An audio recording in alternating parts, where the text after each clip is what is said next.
ఓం సమర్థ సద్గురు గులాబ్ బాబాయ నమః. సిద్ధేశ్వర సంత్ శ్రీ గులాబ్ బాబా లీలా తరంగిణి. అధ్యాయము 20. ఆర్తజన రక్షకుడు. ఓం విఘ్నరాజాయ నమః. ఓం సరస్వత్యై నమః. ఓం గురుభ్యో నమః. ఓం కులదేవతాయై నమః. ఓం సద్గురు గులాబ్ బాబాయ నమః. కౌరవ సభలో ద్రౌపది చీరలు ఒలుస్తున్నప్పుడు ఆమె కృష్ణ గోవిందా అని ఆర్తితో పిలవగా కృష్ణుడే స్వయంగా ఆమెకు అపరిమితంగా చీరలను అందించి ఆమె మాన సంరక్షణ చేశాడు. విశేషమేమంటే శ్రీకృష్ణుడు ద్వారకలోనున్న ద్రౌపదిని నామమే కాపాడింది. హిరణ్యకశిపుడు ఎక్కడరా నీ స్వామి అని ప్రహ్లాదుని పరిహసించినప్పుడు ప్రహ్లాదుడు ఇదిగో ఈ స్తంభంలో ఉన్నాడని చెప్పగా హిరణ్యకశిపుడు ఆ స్తంభాన్ని కత్తితో ముక్కలు చేశాడు. అందుండి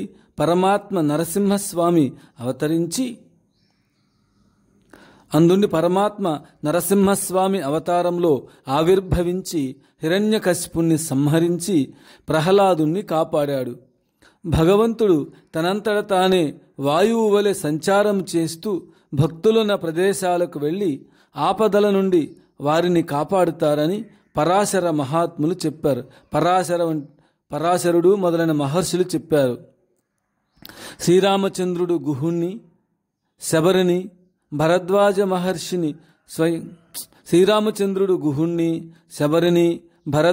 మహర్షిని స్వయంగా తానే వెతుక్కుంటూ వచ్చి అనుగ్రహించినట్లు రామాయణంలో కనిపిస్తుంది. అలాగే నిజమైన భక్తుల కొరకు బాబా వెతుక్కుంటూ వస్తుంటారు. సద్గురువు లేదా భగవంతుడు తన నిజమైన భక్తులకు విషమ పరిస్థితులు ప్రాప్తించినప్పుడు ఎన్నటికీ వారిని విడువరు. ఈ అధ్యాయంలో శ్రీ గులాబ్ బాబా తన్ను నమ్మి సేవించిన భక్తులను ఏ విధంగా కాపాడింది పాఠకులు గ్రహిస్తారు. సద్గురువును తల్లిగా, తండ్రిగా, గురువుగా, భగవంతునిగా, బంధువునిగా, స్నేహితునిగా భావించిన భక్తులకు సద్గురువు వారిని విడువక చివరకు గమ్యస్థానము వరకు తీసుకుని పోతారు. సద్గురు గులాబ్ బాబా సబ్కా పితా, సంకట సమయమే దౌడ్కే ఆతా. బాబా సర్వాంతర్యామి. బాబా కాటేలులో ఉన్నట్లు మనకు అగుపడతారే కానీ బాబా నిజానికి వారు తన భక్తులు ఎక్కడ ఉంటే అక్కడే ఉంటారు. ఎంత దూరంలో ఉన్నా ఏం చేస్తున్నా బాబాకు తెలియంది లేదు. భక్తుల వెన్నుకాచి కంటికి రెప్పవలే కాపాడుతుంటారు. ఆర్తజన రక్షకుడుగా భక్తజన రక్షణే కర్తవ్యంగా పెట్టుకుని భగవంతుడే బాబా రూపంలో అవతరించి మన మధ్య తిరుగుతున్నారు. వివేకానంద ఆశ్రమము బైతూల్, మధ్యప్రదేశ్. బైతూల్లోని శ్రీ వివేకానంద ఆశ్రమ కార్యవర్గ సభ్యులు ఓసారి సత్సంగ కార్యక్రమానికి బాబాను ఆహ్వానించారు. అక్కడ 4 ముసల్మాను భక్తులు బైతూల్ జైల్లో ఉన్నారు. వారు బాబాను ఆర్తితో పిలుస్తున్నారు. వారి ఆర్తనాదాలు విన్న బాబా ఆ కార్యక్రమాన్ని మధ్యలో ఆపి సరాసరి జైలుకు వెళ్ళి వారిని పరామర్శించి మీకు జైలు శిక్ష తప్పుతుందని ఆశీర్వదించారు. బాబా తమ భక్తుల కొరకు ఎంత దూరమైనా వెళ్ళి వారిని రక్షించడంలో అప్రమత్తులై ఉంటారు. తర్వాత ఆ ముసల్మానులు నిర్దోషులుగా తీర్పు చెప్పబడి జైలు నుండి విడుదలయ్యారు. ఈ సంఘటన గూర్చి పూర్తి వివరాలు సంత్ శిరోమణి శ్రీ గులాబ్ బాబా అనే అధ్యాయంలో ప్రొఫెసర్ త్రిపాఠి గారు తెలియచేశారు. నవసారి సంఘటన. ఒకసారి బాబా యాత్రలు చేస్తూ నవసారి అనే ప్రదేశానికి వెళ్ళారు. అక్కడ శ్రీ బాబా భజన కార్యక్రమం జరుగుతుండగా తటాలును లేచి ఆ ప్రదేశాన్ని నుండి శ్మశానం వైపుకు వెళ్ళారు. బాబా ఎక్కడికి వెళుతున్నారో, ఎందుకు వెళుతున్నారో ఎవరికీ అర్థం కాలేదు. జరిగిన ఉదంతమిది. ఒక స్త్రీ రైల్వే యాక్సిడెంట్ వల్ల చనిపోయింది. ఆమెను ఊరేగిస్తూ బంధుమిత్రాదులు శ్మశానానికి తీసుకువచ్చారు. బాబా గారే స్వయంగా అక్కడ ఉండి అగ్ని సంస్కారం చేయించారు. విశేషం ఏమిటంటే ఆమె పాండురంగని భక్తురాలు. ఆమె పాండురంగని పరమ భక్తురాలు. ఆమె ఎల్లప్పుడూ భిక్ష చేసి పాండురంగనికి నైవేద్యం పెట్టకుండా భుజించేది కాదు. సకల దేవతా స్వరూపుడైన బాబా తన భక్తురాలికి స్వయంగా అంత్యక్రియలు జరిపించి సద్గతిని ప్రసాదించారు. అంబర్దాసును ఒక హత్య కేసులో నిందితుడిగా జిల్లా కోర్టు వారు తీర్పు ఇచ్చారు. అతనికి ఉరిశిక్ష విధించబడింది. బాబా ఆశీస్సుల ప్రభావం వల్ల హైకోర్టులో సాగిన విచారణలో అతను దోషి కాదని నిర్ధారణ అయి అతనికి ఉరిశిక్ష తప్పిపోయింది. శ్రీ ఏఎం భోలే గారి అనుభవం. ఆర్తజన రక్షకుడైన శ్రీ గులాబ్ బాబా తనను ఎట్లా రక్షించారో ఇలా తెలియచేస్తున్నారు. ఈ సంఘటన 10 సంవత్సరాలకు పూర్వం జరిగింది. ఒక శనివారం నేను బాబా గారిని నాగపూర్లో దర్శించి మహాప్రసాదము ఆశీస్సులు పొందాను. తర్వాత నేను జవహర్ నగర్ వెళ్ళడానికి అనుమతి కోరాను. బాబా నాతో, నీవు ఈరోజు వెళ్ళవద్దు, 2 రోజులు ఉండి బయలుదేరు అని చెప్పారు. అజ్ఞుడైన నేను వారి మాటలు అర్థం చేసుకోలేక ఆ రోజే వెళ్ళాలని బాబాతో గట్టిగా చెప్పాను. అంత అర్జెంటుగా వెళ్ళాలని తోస్తే ఆర్టీసీ బస్సులోనే వెళ్ళు, బస్సు దొరకకపోతే తిరిగిరా అని బాబా నాతో చెప్పారు. ఆర్టీసీ బస్సు దొరకని కారణాన ఒక ట్రక్కు ఎక్కి ప్రయాణం చేస్తుండగా అది మార్గ మధ్యంలో చెడిపోయింది. మరలా ఇంకొక ట్రక్కు ఎక్కి ప్రయాణం చేస్తుండగా ఆ ట్రక్కు కూడా డీజిల్ లేక మధ్యలో ఆగిపోయింది. మరలా వేరొక ట్రక్కు ఎక్కి చివరకు జవహర్ నగర్ చేరాను. ఇన్ని ఆటంకాలు ప్రయాణంలో కలిగినప్పటికీ బాబా నాతో అనిన మాటల అంతరార్థము గ్రహించలేకపోయాను. నేను కుటుంబ సభ్యులతో బాబా నాగపూర్లో ఉన్నారు. మనమందరం వెళ్ళి బాబాను దర్శనం చేసుకుందామని చెప్పాను. అందరూ సంతోషించారు. మా పెద్ద పిల్లలను బస్సులో రావలసిందని చెప్పి నేను, నా భార్య, చిన్న పిల్లవాడు స్కూటర్ మీద నాగపూర్ బయలుదేరాము. దారిలో ఒక 7 సంవత్సరాల పిల్లవాడు రోడ్డుకు అడ్డంగా పరిగెత్తుతూ నేరుగా వచ్చి నా స్కూటర్కు తగిలాడు. తలకు బాగా దెబ్బలు తగిలి స్పృహ తప్పి పడిపోయాడు. చెవుల నుండి, ముక్కుల నుండి రక్తం కారింది. కాళ్లకు కూడా బాగా దెబ్బలు తగిలాయి. ఈ సంఘటన ఖడచి గ్రామం వద్ద జరిగింది. ఇంతలో 250 మందికి పైగా గ్రామ ప్రజలు పరిగెత్తుకుంటూ వచ్చి ఈ సాలెను కొట్టండి, చంపండి అని అంటూ నా పైకి వచ్చారు. వచ్చిన వారిలో చాలామంది తాగి ఉన్నారు. దిక్కుతోచక నా భార్య బాబాను ప్రార్థన చేస్తూ నిలబడిపోయింది. అదే సమయంలో నా మీద దెబ్బ పడకుండా 4 వైపులా సురక్షిత చక్రాన్ని పట్టారు బాబా. అందువల్లనే వారెత్తిన చేతులు అట్లాగే నిలబడిపోయాయి. బూతులు తిట్టడం కూడా మానారు. వాళ్ళందరూ నాతో ఇలా అన్నారు, ఎందుచేతనో నీ అదృష్టం బాగుంది, మాతో దెబ్బలు తినకుండా తప్పించుకున్న మొదటి వ్యక్తివి నీవే అన్నారు. ఒకసారి ఇలాంటి దుర్ఘటన ఈ రోడ్డు మీదనే జరిగింది. మా గ్రామానికి చెందిన ఒక కుర్రవాడు ఆర్టీసీ బస్సు కింద చనిపోయాడు. బస్సు డ్రైవర్ను చితకబాది బస్సును ముక్కలుగా విరగ్గొట్టాము. మొదట కొట్టిన తర్వాతనే తప్పు ఎవరిదైందని ఆలోచిస్తాం. నా స్కూటర్ కింద పడిన బాలుని చెవుల నుండి, ముక్కుల నుండి ధారలుగా కారుతున్న రక్తాన్ని చూసి ఈ బాలుడు బతికేది లేదు. వాళ్ళ అమ్మా నాన్నకు ఇతనొక్కడే మగబిడ్డ, మిగతా 3 ఆడపిల్లలే అని గ్రామస్తులు నాతో చెప్పారు.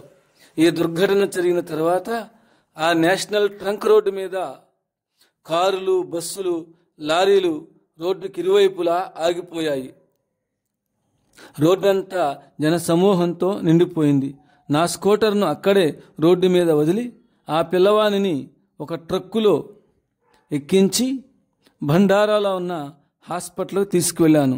భార్య పిల్లలను బస్సులో 5 కిలోమీటర్ల దూరంలో ఉన్న హాస్పిటల్కు 5 కిలోమీటర్ల దూరంలో ఉన్న నాగపూర్కు వెళ్ళమని చెప్పాను.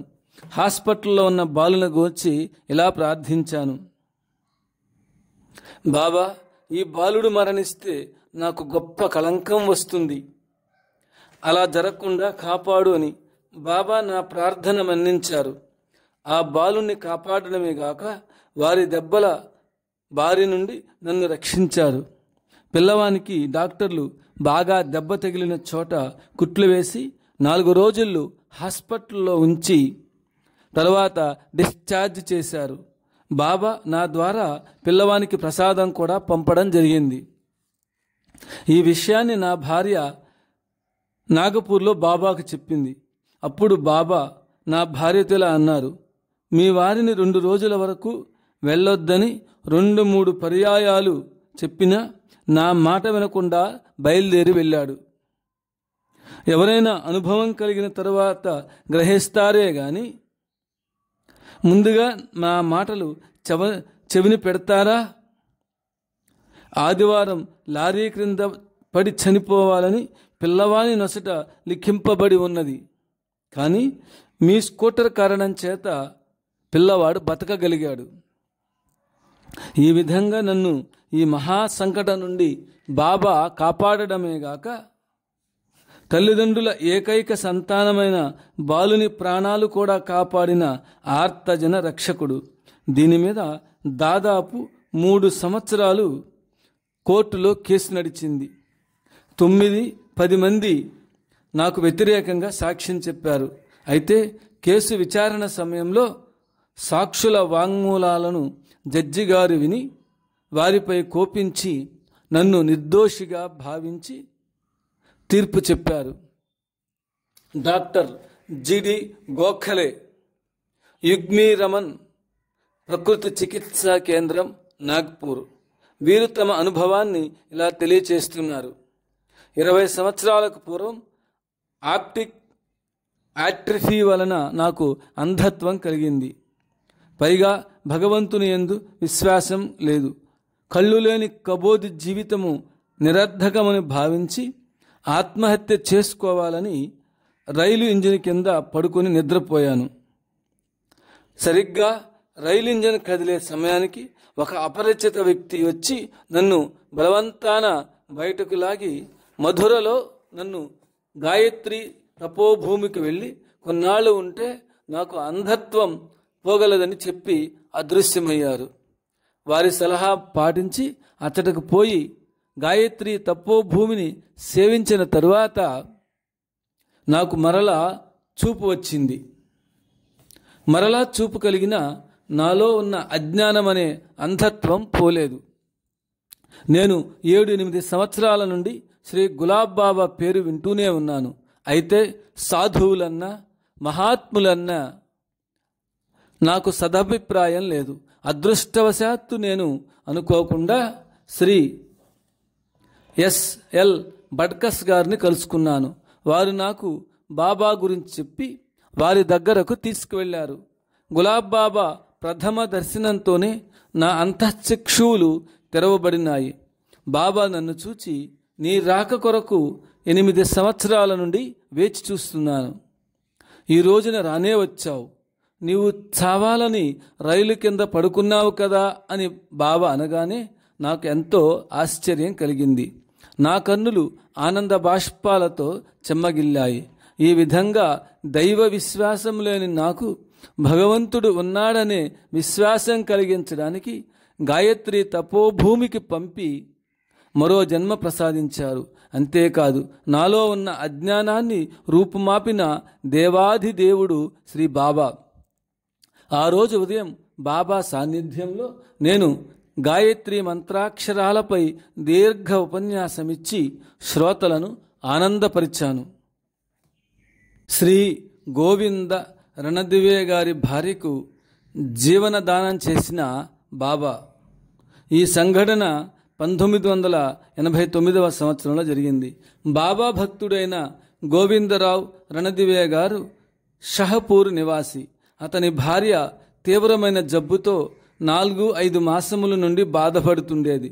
ప్రైవేటు ప్రభుత్వ ఆసుపత్రుల డాక్టర్లు ఆమె జబ్బును నివారించేందుకు అన్ని విధాలా ప్రయత్నాలు చేశారు. కానీ లాభం లేకపోయింది. శ్రీకృష్ణ జన్మాష్టమి పండుగ దగ్గర పడింది. త్రిమూర్తి అనే భక్తుడు శ్రీకృష్ణ జన్మాష్టమి పండుగకు కాటేలుకు వచ్చాడు. తన భార్య అస్వస్థత కారణాన గోవింద రణదివే త్రిమూర్తి వెంట కాటేలు వెళ్ళలేకపోయాడు. ఆయన భార్య జబ్బు తీవ్రమైనందున మంచం మీద నుండి కింద పెట్టవలసిన పరిస్థితి వచ్చింది. ఆమె కొన ఊపిరితో కొట్టుకులాడుతోంది.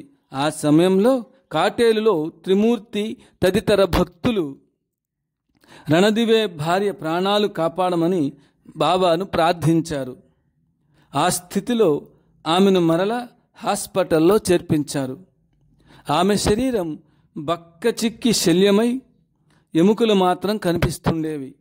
అప్పుడు కాటేలులో ఉన్న సంత్ సాయిదాస్ బాబాకు ఆయన స్నేహితులు గోవిందరావు భార్యను గూర్చి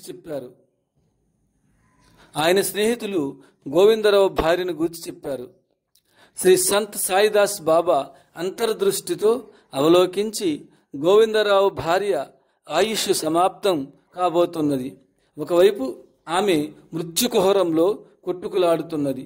మరొక వైపు గోవిందరావు తన భార్యను కాపాడమని ఆర్తితో బాబాను ప్రార్థిస్తున్నాడు. అయితే ఆమెను బ్రతికించడం నా చేతిలో పని కాదు. ఈ విషయంలో మీరందరూ శ్రీ గులాబ్ బాబాను ప్రార్థించండి.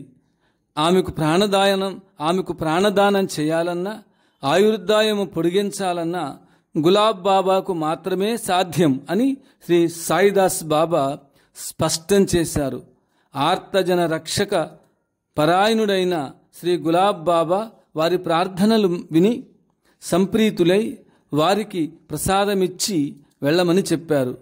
ఆమె శరీరంలో రక్తం లేదు కనుక మీ ముగ్గురు ఆమెకు రక్తదానం చేయాలని బాబా చెప్పారు. తర్వాత శ్రీ బాబా ఒక కంచు గ్లాసును తెప్పించి నీటితో నింపారు. అప్పుడు సాయిదాస్ బాబా, మీరు ముగ్గురు ఈ గ్లాసులో ఉన్నంత నీటికి సమానం రక్తాన్ని గోవిందరావు భార్యకు ఇవ్వాలని సూచన చేశారు. ఇటువంటి సంకేత సూచకమైన ప్రక్రియ కాటేలులో జరుగుతుండగా ఆమె ప్రాణాపాయ స్థితిలో ఉందని డాక్టర్లు ప్రకటించారు. కాటేలులో బాబా చేసిన ప్రక్రియ వలన మరల నాడి కొట్టుకోవడం మొదలైంది. కాటేలులో ఆమెకు రక్తం ఎక్కించాలనే ప్రక్రియ జరుగుతున్నప్పుడు ఆమెకు డాక్టర్లు సెలైన్ సీసాలు కట్టారు. చివరికి ఆమె బ్రతికింది. ఆసుపత్రి డాక్టర్లకు కూడా ఆమె ఎలా బతికిందనే విషయం అంతుపట్టలేదు. ఈ విధంగా బాబా భక్తుల ఆర్తనాదాలు విని యమధర్మరాజును సహితము వెనుకకు పంపి భక్తులకు జీవనదానం చేయడంలో సమర్థులు అన్న విషయము స్పష్టమైంది. శ్రీ జయదేవ్ మోత్కర్ తమ అనుభవాన్ని ఇలా తెలియచేస్తున్నారు. నా కుమార్తె 26/10/1990న తీవ్రమైన అస్వస్థతకు గురి అయిన కారణాన ఆమెను భీమా ఆసుపత్రిలో నాగ్పూర్లో చేర్పించాము. మేము ప్రతి క్షణము మా బిడ్డను కాపాడమని బాబాను ఆర్తితో ప్రార్థిస్తున్నాము. బాబా మా అమ్మాయికి సూక్ష్మ రూపంలో దర్శనమిచ్చి త్వరగా తగ్గుతుందని చెప్పి అదృశ్యులైనారు. బాబా ఆశీస్సుల ప్రభావం వల్ల మా అమ్మాయి ఆరోగ్యము వెంటనే చక్కబడింది. మా అమ్మాయి స్పృహలోకి వచ్చాక బాబా తనను కాపాడిన విషయము మాతో చెప్పింది. భక్తుల ఆర్తనాదాలు విని బాబా వేలాది మైళ్ళ నుండి పరిగెత్తుకుంటూ వచ్చి తన భక్తులను కాపాడుతారన్న విషయం మాకు అనుభవం అయింది. శ్రీ తోతారాం పాటిల్ ఒక ధార్మిక కుటుంబంలో పుట్టి పెరిగాడు. చిన్నతనాన్నే భగవంతుని యందు అపారమైన భక్తి విశ్వాసాలు ఏర్పడ్డాయి. నిత్యము హరినామ సంకీర్తన చేస్తుంటాడు. ఒకనాడు శ్రీ మహావిష్ణువు కలలో తోతారాంకు ప్రత్యక్షమై, నా అవతారం కాటేలులో లభిస్తుంది, ఆయన్ను సేవించు, నీ జన్మ తరిస్తుందని చెప్పి అదృశ్యమయ్యారు. అప్పటి నుండి వీరు మనోవాక్కాయ కర్మలతో బాబాను 25 సంవత్సరముల నుండి సేవిస్తున్నారు. బాబాను కోరే కోరికలు ఏమీ లేవు. వీరు కోరేదల్లా బాబా నిరంతర సేవే. ఒకనాడు శ్రీ తోతారాం కాటేలులో ఉన్న బాబాను దర్శించాలని తలిచాడు. కానీ కాటేలు వెళ్ళడానికి చేతిలో డబ్బు లేదు. ఇతరుల వద్ద అప్పు తీసుకోవడం అతనికి గిట్టని విషయం. అందుచేత ఎద్దుల బండిలో 4 బస్తాల ధాన్యము పెట్టుకొని మార్కెట్లో అమ్మాలని బయలుదేరాడు. మీరాబాయి అనే భక్తురాలు ఎద్దుల బండిపై ప్రయాణము చేయవద్దని హెచ్చరించింది. కానీ ఆమె మాటలు పట్టించుకోక ఎద్దుల బండిలోనే బయలుదేరాడు. దారిలో వేగంగా వస్తున్న ఒక లారీ ఢీకొట్టింది. బండి తునాతునకలగుటేగాక ఎద్దులకు కూడా ప్రమాదకరమైన దెబ్బలు తగిలాయి. తోతారాం కూడా బలమైన దెబ్బలు తగిలి 16 అడుగుల లోతు గుంటలో పడి స్పృహ తప్పాడు. అకోలాలో గల పెద్ద ఆసుపత్రిలో చేర్పించారు. ఎన్ని మందులు వాడినా, ఎన్ని సెలైన్ సీసాలు కట్టినా, ఆక్సిజన్ పెట్టినా 3 రోజుల వరకు అపస్మారక స్థితిలో ఉండిపోయాడు. డాక్టర్లు నిస్పృహ చెందారు. ఇక లాభం లేదని తోతారాం తమ్ముడు కాటేలు వెళ్ళి బాబాకు ఈ విషయం చెప్పాడు. వెంటనే బాబా కాటేలు నుండి బయలుదేరి తోతారాం ఉన్న ఆసుపత్రికి వచ్చారు. దెబ్బలు తగిలిన శరీర భాగాలను బాబా స్పృశించారు. బాబా స్పర్శకు లేచి కూర్చున్నాడు. బాబా స్పర్శ వలన జరిగిన సంఘటన గుర్తు లేకుండా పోయింది. డాక్టర్లు జరిగిన ప్రమాదాన్ని గూర్చిన చెప్పిన తరువాతనే అతనికి ఆసుపత్రిలో ఉన్నట్లు అర్థమైంది. ఆయన బాబాతో ఇలా అన్నారు, మీ దర్శనానికి నేనే రావాలని తలంచితే మీరే నా కొరకు వచ్చారే బాబా అని ఆనందాశ్రువులు కార్చాడు. ఇప్పుడు ఎట్లా ఉందని బాబా అతన్ని అడిగారు. పరమానందంగా ఉందని చెప్పాడు తోతారాం. తోతారాం పాటిల కొరకు స్వయంగా బాబా ఆసుపత్రికే వచ్చి ప్రాణగండం నుండి తప్పించినటువంటి కరుణామూర్తులు. గోపాల గోపాల దేవకి నందన గోపాల గులాబు బాబా గోపాల. సిద్ధేశ్వర సంత శ్రీ గులాబ్ బాబా లీలా తరంగిణి. అధ్యాయము 21. బాబా ఆపద్బాంధవుడు. ఈనాటి సమాజంలో మన బంధువులు, చుట్టాలు, మిత్రులు కష్టకాలంలో ఆదుకోవడము అరుదుగానే ఉంటుంది. అలాంటి కష్టకాలంలో మనకు జన్మనిచ్చిన తల్లిదండ్రులు, సద్గురువు లేక భగవంతునికి మించిన ఆపద్బాంధవులు ఎవ్వరూ ఉండరనే విషయము నగ్న సత్యమని అంగీకరించాలి. తల్లిదండ్రులు తమ బిడ్డలు తమ కంటే గొప్పవారు కావాలని ఆకాంక్షిస్తారు. వారి భవిష్యత్తుకు పునాదులు వేస్తారు. తమ బిడ్డలకు వచ్చే లౌకిక సంబంధమైన కష్టాలు తొలగించేందులకు దేవుళ్లకు కూడా మొక్కుతుంటారు. కానీ మన పూర్వజన్మ సంస్కార దోషము బలీయమైన అడ్డుగోడగా నిలుస్తుంది. అందుచేత మన తల్లిదండ్రులు ఏమీ చేయలేక నిస్సహాయులై దుఃఖిస్తుంటారు.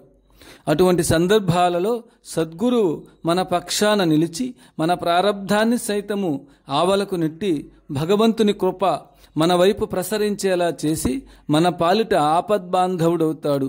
అంతటితో సద్గురువు మనలను విడిచిపెట్టక ఇహపర సుఖాలన్నీ కలుగజేసి ముక్తికి మార్గం చూపుతారు. తమ అంకిత భక్తులకు తమ స్థితిని అందుకునేందుకు సహకరిస్తారు. తల్లిదండ్రులతో సంబంధము ప్రస్తుత జన్మకు పరిమితం కాగా సద్గురువుతో సంబంధము ముక్తి చెందే వరకు కొనసాగుతుంది. అందువల్ల సద్గురువు మన పాలిట అన్నీ తానై ఉన్నాడు అనుటలో అతిశయోక్తి కాదని ఈ క్రింది శ్లోకం వివరిస్తుంది. త్వమేవ మాతా చ పితా త్వమేవ త్వమేవ బంధుశ్చ సఖా త్వమేవ త్వమేవ విద్యా ద్రవిణం త్వమేవ త్వమేవ సర్వం మమ దేవదేవా. బాబాకు భక్తులతో సంబంధము కని విని ఎరుగని రీతిగా ఉంటుంది. ఇది భక్తులందరి యొక్క అనుభవమే. భక్తుల కష్టాలు విని కన్నీరు పెట్టి కన్న తల్లిదండ్రుల వలె ఓదార్చి ఆశీస్సులతో ప్రసాదము ఇచ్చి పంపుతారు. అంతేగాక భక్తుల బాధలను తాను స్వీకరించి తన శరీరాన్ని కర్పూరం వల్లే కరిగించుకుంటారు. ఆయన ఆశ్రిత కల్పవృక్షము. ఈ సందర్భంలో మనము ఈశ్వర స్వరూపులైన వారిని మర్చిపోవడమే విపత్తని జ్ఞాపకం పెట్టుకొని నిరంతరము స్మరించడమే సంపద అని గుర్తించాలి. బాబా నామస్మరణ మహిమా ప్రభావము. మానవులకు కష్టాలు సుఖాలు రాత్రింబవళ్ల వలె వస్తూ పోతుంటాయి. కొన్ని సమయాల్లో మానవులు కష్టాలనే త్రాళ్లతో బంధించబడినప్పుడు ఆ కష్టాలనే బంధాలను విప్పి తన వైపుకు పిచ్చుకకు దారం కట్టి లాగినట్లుగా లాక్కుంటారు. శ్రీమతి అర్చన వాఖరే హౌస్, మస్కసాటే, నాగ్పూర్, 1992 సంవత్సరం డిసెంబర్. ఆధునిక భావాలచే ప్రభావితురాలైన శ్రీమతి అర్చనాబాయికి బాబాల యందు భగవంతుని యందు విశ్వాసం లేదు. ఒకసారి తన భర్త ప్రోద్బలం చేత బాబాను అయిష్టంగానే దర్శించింది. శ్రీమతి అర్చన తన కుటుంబము సభ్యులతో రాజ్కోట్, గుజరాత్కు కారులో ప్రయాణం చేస్తున్నారు. దారిలో కారు బ్రేకులు ఫెయిల్ అయ్యి ఎదురుగా వస్తున్న కారును ఢీకొట్టింది. అందరూ చిన్న చిన్న గాయాలతో బ్రతికి బయటపడ్డారు. అర్చనకు మాత్రము తల పగిలి రక్తసిక్తమైంది. కాళ్లకు చేతులకు కూడా బలమైన దెబ్బలు తగిలాయి. అయితే ప్రమాదం సంభవించిన సమయంలో శ్రీమతి అర్చన బాబా నామాన్ని స్మరిస్తూ స్పృహ తప్పింది. వేరొక కారులో ఆమె వెంటనే హాస్పిటల్లో చేర్పించారు. డాక్టర్లు ఆమె తలకు 25 కుట్లు వేశారు. ఆమె జీవిస్తుందో లేదో డాక్టర్లు గట్టిగా చెప్పలేక, మా ప్రయత్నము మేం చేశాం, ఇక భగవంతుని దయ అన్నారు. బాబా నామస్మరణ ప్రభావం వలన ఆమెకు పునర్జన్మ కలిగింది. ఆ విషయాన్ని ఆమె స్వయంగా నాతో అంటే రచయితతో ఇలా చెప్పింది. బాబా నామాన్ని మననం చేసేవారిని రక్షిస్తారన్న సంగతి పై సంఘటన తెలియచేస్తుంది. ఆశా అగర్వాల్ వివరించిన మరొక సంఘటన. మా పక్క ఇంటి వారి అమ్మాయి అంగవైకల్యంతో జన్మించింది. పుట్టుకతోనే కాళ్ళు చేతులు చిన్నవిగా ఉండేవి. ఆమె పెద్దది అయినా కాళ్ళు చేతులకు ఎదుగు బొదుగు లేదు. చివరగా నడిచే శక్తి, మాట్లాడే శక్తి లోపించింది. తమ పూర్వజన్మ పాప ఫలంచే అటువంటి కుమార్తెను కన్నందులకు ఆమె తల్లిదండ్రులు నిరంతరం వాపోతుండేవారు. ఆమె ప్రారబ్ధాన్ని మార్చడానికి ఆమె తల్లిదండ్రులు డాక్టర్ల చేత ఎన్నో చికిత్సలు చేయించారు. బలీయమైన ప్రారబ్ధము వలన వైద్య చికిత్సలన్నీ నిష్ఫలమయ్యాయి. బాబా ఒకనాడు అకోలా వచ్చారు. ఆమె తల్లిదండ్రులు ఆమెను గూర్చి బాబాకు చెప్పారు. బాబా హృదయము ద్రవించింది.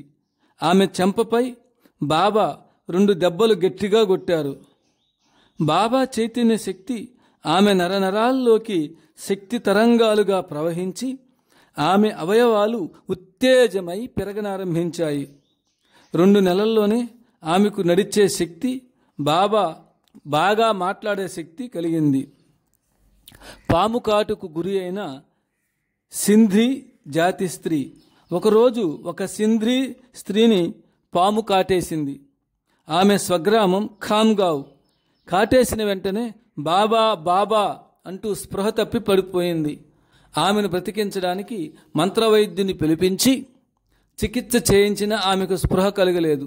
పక్క గ్రామంలో ఉన్న బాబా భక్తురాలి ఆర్తనాదాన్ని విని బయలుదేరి ఆమెను సమీపించి ఎక్కడైతే పాము కరిచిందో అక్కడ తన చేతులతో రుద్దారు. వెంటనే బాబా చేతులు నీలిరంగుగా మారిపోయాయి. స్పృహ తప్పి పడిపోయిన ఆమె లేచి కూర్చుంది. భక్తులకు ఒక సందేహం కలగవచ్చు. బాబా దూరాన ఉండి విషాన్ని స్వీకరించవచ్చును కదా. భక్తుల నిమిత్తమై బాబా ఎంత దూరాన్నైనా లెక్క చేయక వ్యయ ప్రయాసల కోర్చి వారి బాధలు స్వీకరించేందుకు సిద్ధమవుతారని ఈ సంఘటన మనకు తెలియచేస్తుంది. అందుచేత ఓం వేగవతే నమః అని ప్రార్థించాలి. భక్తులను రక్షించడానికి వేగంతో వస్తారని దీని అర్థము. పర్సు పోగొట్టుకున్న ఒక భక్తుని కథ. ఒక భక్తుడు కాటేలులో తన పర్సును పోగొట్టుకున్నాడు. చింతాక్రాంతుడైనాడు. అది ఒక స్త్రీకి చిక్కింది. దానిని ఆమె బాబాకు ఇచ్చింది. అందులో మాత్రము డబ్బు లేదు. బాబా పోయిన డబ్బును ఆ భక్తునికి అందజేసి అతని దుఃఖాన్ని తొలగించారు. తన దగ్గరకు వచ్చిన భక్తులకు ఎలాంటి కష్టం లేకుండా సంతోషంతో తిరిగి పంపాలని బాబా ఉద్దేశ్యమని మనము అర్థం చేసుకోవచ్చు. శ్రీ రమణ్ జన్మస్థలం మధ్యప్రదేశ్లోని ఇండోర్ జిల్లా. గతంలో వీరు ఇండియన్ మర్చెంట్ నేవీలో పనిచేస్తుండేవారు. ఒకరోజు అతను ఓడలో న్యూయార్కుకు బయలుదేరాడు. పదునైన కత్తితో కూరగాయలు కోస్తుండగా కత్తి ఎడమ చేతి మీద పడి వేళ్లు లోతుగా తెగాయి. రక్తము ధారాప్రవాహంగా కారసాగింది. అతని చేతి గుప్పిళ్ళు మూసుకుపోయాయి. డాక్టర్లు ప్రథమ చికిత్స చేశారు. చేయి చచ్చుపడింది. నివారణ కాలేదు. నిస్పృహ చెంది ఇండియాకు వద్దామని అనుకున్నాడు. అటువంటి పరిస్థితుల్లో అతని రెండవ చేతి వేలుకున్న బాబా ఉంగరం జ్ఞాపకం వచ్చింది. ఆపద సమయంలో ఆపద్బాంధవుడులాగా బాబా జ్ఞాపకం వచ్చారు. వెంటనే బాబా నామాన్ని స్మరిస్తూ ఉంగరం చేతిని ముడుచుకున్న చేతి వేళ్ల చుట్టూ 3 సార్లు తిప్పాడు. చేతివేళ్లు అప్రయత్నంగా చాచడం జరిగింది. డాక్టర్లు నయం చేయలేక వదిలివేసిన బాబా నామస్మరణ ప్రభావం చేత తన చేతివేళ్లు యథాస్థితికి వచ్చినందులకు మహదానందం చెందాడు. బాబా స్వీకరించిన కడుపు నొప్పి. నరేంద్ర కుమార్ నేమి, చందన్హర్, నవసారి పోస్ట్, గుజరాత్. నరేంద్ర కుమార్ నేమి చందన్హర్ తల్లి 13 సంవత్సరాల నుండి తట్టుకోలేని కడుపు నొప్పితో బాధపడుతూ ఉండేది. డాక్టర్లను ఎందరిని సంప్రదించినా, ఎన్ని మందులు వాడినా ఉపశాంతి కలిగిందే కానీ పూర్తిగా ఆమె కడుపు నొప్పి నివారణ కాలేదు. బాబా దర్శనార్థము తన తల్లిని వెంటబెట్టుకుని బయలుదేరాడు నరేంద్ర కుమార్. షేగాం చేరాక తీవ్రమైన కడుపు నొప్పితో ఆమె ఒక్క అడుగు కూడా ముందుకు వెయ్యలేక విలవిలలాడింది. అతి కష్టంతో ఆమెను కాటేలుకు తీసుకువచ్చి బాబాను దర్శింపచేశాడు. దర్శించిన వెంటనే ఆమె కడుపు నొప్పి తగ్గింది. అమ్మా, నీకు కడుపు నొప్పి తగ్గింది కదా అని బాబా అడిగారు. ఆమె నవ్వు ముఖంతో తల ఊపింది. వెంటనే బాబాకు కడుపు నొప్పి ఎక్కువైంది. కడుపు నొప్పితో 2 రోజులు విపరీతమైన బాధ అనుభవించారు బాబా. భక్తుల కష్టాలను తాను తీసుకుని గులాబ్ బాబా స్వయంగా కష్టాలను కొని తెచ్చుకుంటారు. తన శరీరాన్ని భక్తుల జబ్బులకు ఆహారంగా తినిపిస్తుంటారు. ఇలాంటి సంఘటనే షిరిడీ సాయిబాబా జీవిత చరిత్రలో చూడగలం. నరేంద్ర కుమార్ తల్లి బాబాను దత్తాత్రేయుల వారు అని అంటుంది. దత్త ప్రభువు భక్తుల బాధలను స్వీకరించి అనుభవించే విధంగా బాబా భక్తుల బాధలను స్వీకరిస్తుంటారు. ఓం సర్వరోగ నివారకాయ నమః. దయారాం కలంకర్, క్యాన్సర్ నివారణ, ధరణి, అమరావతి జిల్లా. శ్రీ దయారాం కలంకర్ పేద కుటుంబీకుడు. గుడ్డలు కుట్టి జీవిస్తున్నాడు. అతనికి 1960 సంవత్సరంలో కుడి చెంప మీద క్యాన్సర్ వ్యాధి వచ్చింది. స్థానికులు ఊరంతా చందాలు పోగు చేసి ఆసుపత్రిలో చూపించారు. వసూలైన సొమ్మంతా బూడిదలో పోసిన పన్నీరైంది. వ్యాధి నయం కాలేదు. అతన్ని బాబా వద్దకు తీసుకుని వెళ్ళి విషయమంతా చెప్పారు. బాబా అతని చెంపపై తన చేతితో నిమిరారు. బాబా స్పర్శతో క్యాన్సర్ వ్యాధి తగ్గి అతడు తిరిగి ఆరోగ్యవంతుడైనాడు. క్యాన్సర్ వ్యాధి నివారణ అయిన కారణాన 12/8/1993 శ్రీ కలంకర్ కాటేలులో అన్నదాన కార్యక్రమాన్ని నిర్వహించాడు. నన్ను గురుబంధువులైన పొత్తూరు వీరాస్వామి, చిరంజీవి పబ్బిశెట్టి హరిబాబులను భోజనానికి ఆహ్వానించాడు. తన చెంపను మాకు చూపించి బాబా క్యాన్సర్ వ్యాధిని నయం చేశారని చెప్పాడు. మృత్యువాత పడిన అమ్మాయి భోపాలరావు గుహనే గారు తన అనుభవాన్ని ఇలా చెప్పారు. కాటేలులో ఆశ్రమాన్ని నిర్మించాలని భక్తులంతా కొంత స్థలాన్ని కొన్నారు. మరికొన్ని ఎకరాల భూమిని బాబా ఆశ్రమానికి దానంగా కొందరు సమర్పించారు. కాటేలులో మేమంతా ఒక బావిని తవ్వాం. ఆ బావిలో నీరు త్రాగేవారు రోగ నివృత్తులవుతారని బాబా చెప్పారు. శ్రీ గుహనేకు 8 మంది కుమార్తెలున్నారు. బాబా కార్యక్రమము నాగపూర్ దర్బారులో జరుగుతుండగా మా కడగొట్టు అమ్మాయి చనిపోయిందని నా భార్య ఏడుస్తూ వచ్చి చెప్పింది. కార్యక్రమం ముగిసే వరకు ఎవరికి ఈ విషయం చెప్పొద్దని, గుండె నిబ్బరం చేసుకోమని ఆమెతో చెప్పాను. నా కూతురి మరణ వార్త విన్న నాకు దుఃఖం కట్టలు తెంచుకొని వస్తున్నా అంతటి దుఃఖాన్ని దిగమింగాను. ఆ రోజుల్లో బాబా దర్బారు నాగపూర్లో నాయక్ రోడ్లో ఉండేది. బ్యాండ్ పార్టీ వారు బ్యాండ్ వాయిస్తున్నారు. ఈ విషయం తెలిసి బ్యాండ్ వాయించడం ఆఫ్ చేశారు. నేను నా కుమార్తెను బాబా పాదాలపై ఉంచి రక్షించు ప్రభో అని గట్టిగా ఏడ్చాను. బాబా అమ్మాయి వీపుపై 2 దెబ్బలు గట్టిగా కొట్టారు. ఆమె నోటిలో నుండి పాలు జారుతూ బయటకు వచ్చాయి. వెంటనే ఆమెకు స్పృహ వచ్చి లేచి కూర్చుంది. ఈ విధంగా మృత్యుదేవతను బాబా ఆజ్ఞాపించి నా కూతురికి ప్రాణదానం చేశారు. అమ్మాయి పేరు యమున. ఆమెకు పెళ్ళయి ఒక కూతురు కూడాను. అందుకే ఓం ప్రాణదాతాయ నమః అని బాబాను ప్రార్థించాలి. కుష్ఠవ్యాధి పీడితుడు కాటేల్. బాబా కాటేలుకు కొత్తగా వచ్చిన రోజులలో ఒక కుష్ఠవ్యాధి పీడితుడు బాబాను నిత్యము దర్శిస్తుండేవాడు. ఆ రోజులలో బాబా భిక్షాటన చేసి స్వల్పంగా భుజిస్తూ మిగిలినది భిక్షగాండ్రకు జీవరాశులకు పెడుతుండేవారు. ఒకరోజు ఆ కుష్ఠవ్యాధి పీడితుడు బాబాతో ఇలా అన్నాడు: మీరు దైవాంశ సంభూతులని ప్రజలంతా అనుకుంటున్నారు. మీరు నిజంగా భగవానులైతే నా వ్యాధిని నివారణ చేయండి. ఏ జన్మలో ఏ పాపం చేసుకున్నానో ఈ వ్యాధి రూపేణా అనుభవిస్తున్నాను అని అన్నాడు. అంటూ బాబా పాదాలపై పడి ఏడవసాగాడు. బాబా అతనిపై జాలిపడి ఇలా అన్నారు: ఏ జన్మలో ఏదో పాపం చేశానని అనుకోవడంలో ప్రయోజనమేముంది? నీకు నిజమైన పశ్చాత్తాపము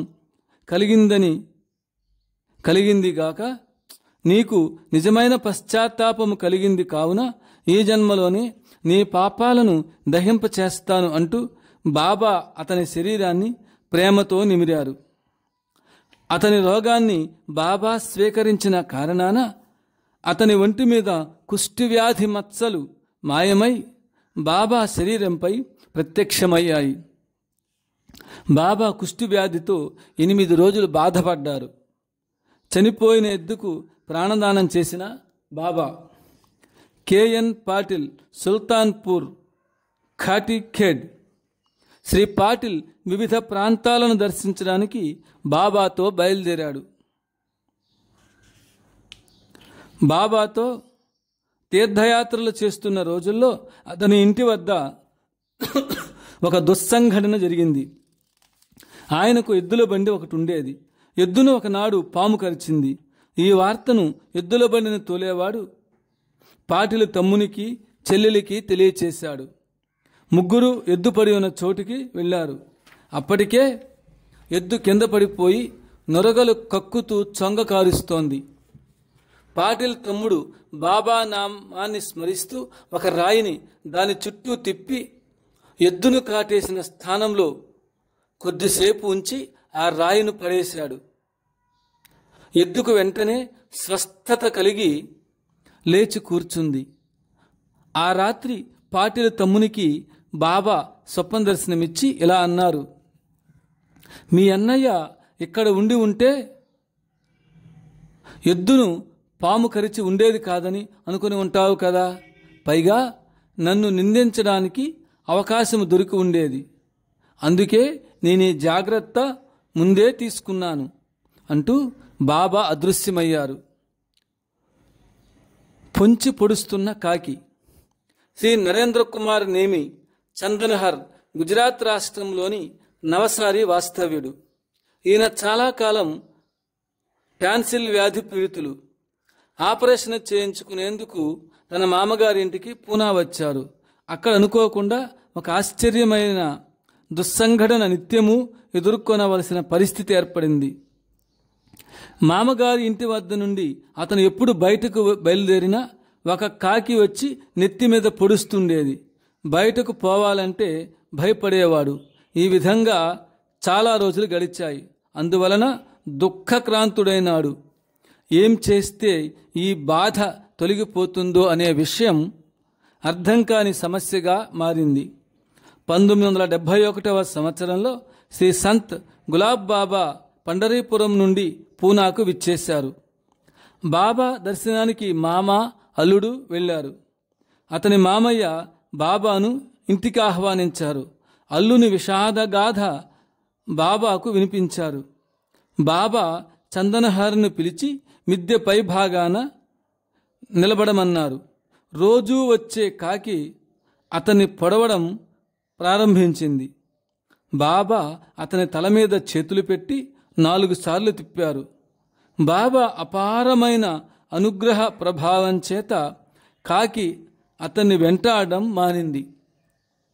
నరేంద్ర కుమార్ నేమి పూర్వజన్మ దుష్కృతం కాకి రూపంలో వెంటాడి బాధిస్తుండగా బాబా తన అమృత హస్తాలతో అతన్ని ఆశీర్వదించి అతని పురాకృత కర్మను నివారించారు.